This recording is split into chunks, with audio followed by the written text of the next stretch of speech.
परिचय। जब कोई वस्तु समय के साथ अपना स्थान बदलती है तो कहते हैं कि वह गतिशील है। जब हम गति की बात करते हैं तो हमारे दिमाग में सबसे पहले कारें, बसें, ट्रेनें, हवाई जहाज इत्यादि जैसी चीजें आती हैं। हालांकि दूसरी वस्तुओं में भी गति होती है। एक बड़ी दीवार घड़ी को याद करने की कोशिश कीजिए। क्या आपको याद है कि घड़ी की तली में एक लंबी छड़ी होती थी जिससे एक छोटा गोला जुड़ा हुआ होता था? यह एक लोलक है। यह सेकंड की सुई के टिक टाक के साथ तारतम्य बनाते हुए आगे पीछे गति करता है। इस पाठ में हम सरल लोलक या लोलक के बारे में चर्चा करेंगे। उद्देश्य। इस पाठ के अंत में आप निम्न करने में सक्षम हो जाएंगे।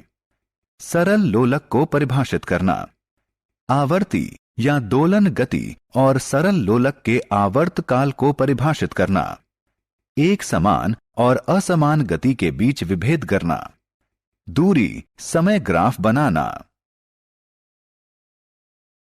घड़ियां। क्या आपने कभी दीवार घड़ी को ध्यान से देखा है?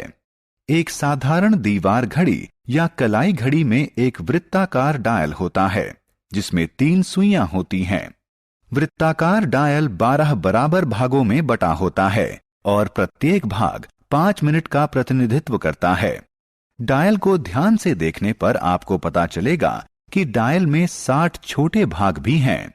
एक छोटा भाग 1 मिनट के बराबर होता है। सबसे लंबी सुई जो सबसे तेज चलती है उसे सेकंड की सुई कहते हैं। यह 1 मिनट में एक चक्कर पूरा करती है। सबसे छोटी सुई जो सबसे धीरे चलती है उसे घंटे की सुई कहते हैं। यह एक चक्कर 12 घंटे में पूरा करती है। जो सुई घंटे की सुई से बड़ी और सेकंड की सुई से छोटी होती है उसे मिनट की सुई कहते हैं। यह सेकंड की सुई से धीरे लेकिन घंटे की सुई से तेज चलती है। यह एक चक्कर 1 घंटे में पूरा करती है।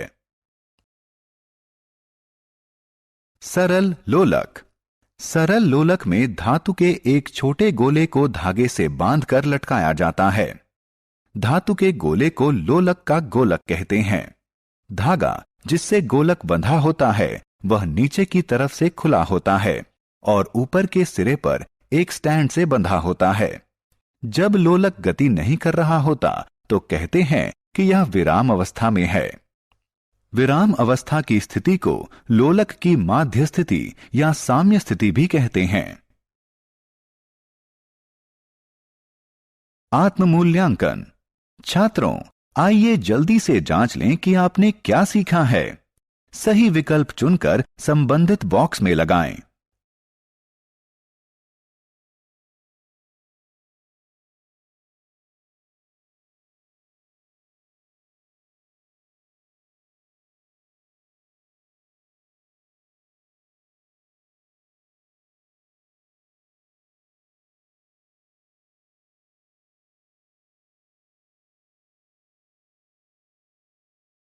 बहुत अच्छे।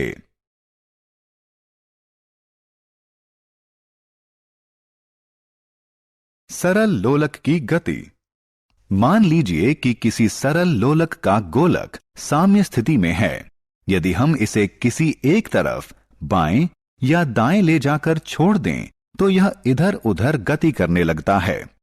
किसी सरल लोलक के इधर उधर की गति करने को इसकी आवर्ती गति कहते हैं। लोलक द्वारा एक तरफ से दूसरे तरफ की गई एक पूरी गति को एक दोलन कहते हैं। लोलक एक दोलन पूरा कर लेता है जब इसका गोलक इसकी साम्य स्थिति O से आरंभ करके एक चरम स्थिति A तक, फिर वहां से दूसरी चरम स्थिति B तक और फिर वापस O पर आ जाता है। लोलक तब भी एक दोलन पूरा करता है जब इसका गोलक एक चरम स्थिति A से दूसरी चरम स्थिति B पर तथा B से वापस A पर आ जाता है। सरल लोलक का आवर्तकाल। लोलक द्वारा एक दोलन करने में लिए गए समय को एक आवर्तकाल कहते हैं।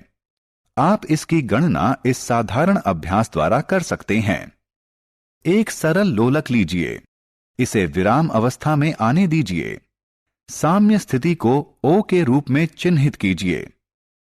अब गोलक को एक चरम A स्थिति पर ले जाइए और इसकी स्थिति को नीचे की जमीन पर चिन्हित कर लीजिए। विराम घड़ी को चालू करके उसी के साथ साथ गोलक को छोड़ दीजिए। जब गोलक चरम स्थिति A पर वापस आए तो समय दर्ज कर लीजिए। इस गतिविधि को दोहराइए। इस बार माध्य स्थिति O से शुरू कीजिए। लोलक द्वारा O से A से B और फिर B से O तक एक संपूर्ण दोलन में लिए गए समय को दर्ज कर लीजिए। दर्ज किया गया समय एक सरल लोलक का आवर्तकाल है। समान गति और असमान गति। किसी वस्तु की गति को उसकी चाल के आधार पर दो भागों में बांटा जा सकता है। यदि किसी सरल रेखा के अनुदिश गति करती हुई वस्तु की चाल परिवर्तित होती रहती है तो इसकी गति को असमान गति कहते हैं। उदाहरण के लिए, एक बस अपनी लंबी यात्रा के दौरान विभिन्न समय पर भिन्न भिन्न चाल से चलती है, अतः इसकी गति असमान गति है। यदि कोई वस्तु किसी सरल रेखा के अनुदिश नियत चाल से गति करती है तो इसकी गति को एक समान गति कहा जाता है। जैसे एक कार छोटी दूरी की यात्रा के दौरान एक ही समान चाल से चलती है।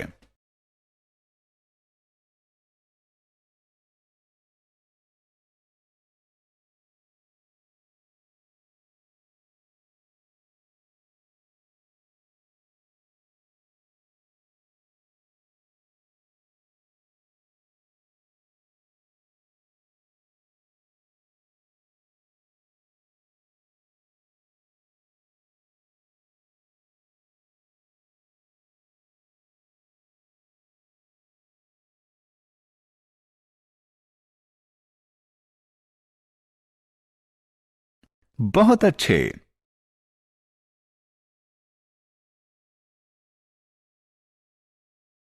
दूरी समय ग्राफ। वस्तु की गति को दूरी समय ग्राफ की सहायता से चित्र के रूप में प्रस्तुत किया जा सकता है। इसके लिए पहले x अक्ष को दर्शाने के लिए एक क्षैतिज रेखा खींचिए। फिर y अक्ष को दर्शाने के लिए एक ऊर्ध्वाधर रेखा खींचिए। इन्हें OX और OY के रूप में चिन्हित कीजिए। x अक्ष के अनुदिश समय का माप दर्शाइए और y अक्ष के अनुदिश दूरी का माप दर्शाइए। संबंधित अक्षों पर दूरी और समय के मान अंकित कीजिए। अब ग्राफ पेपर पर दूरी और समय के प्रत्येक समुच्चय को दर्शाते हुए बिंदु अंकित कीजिए। ग्राफ पर अंकित सभी बिंदुओं को मिला दीजिए। इससे आपको एक सरल रेखा दूरी समय ग्राफ प्राप्त होगा जो यह दर्शाता है कि वाहन एक नियत चाल से चल रहा है। इस ग्राफ की सहायता से हम किसी समय विशेष में वाहन द्वारा तय की गई दूरी ज्ञात कर सकते हैं। हम प्रस्थान बिंदु से किसी विशेष दूरी को तय करने में लगे समय को ज्ञात कर सकते हैं।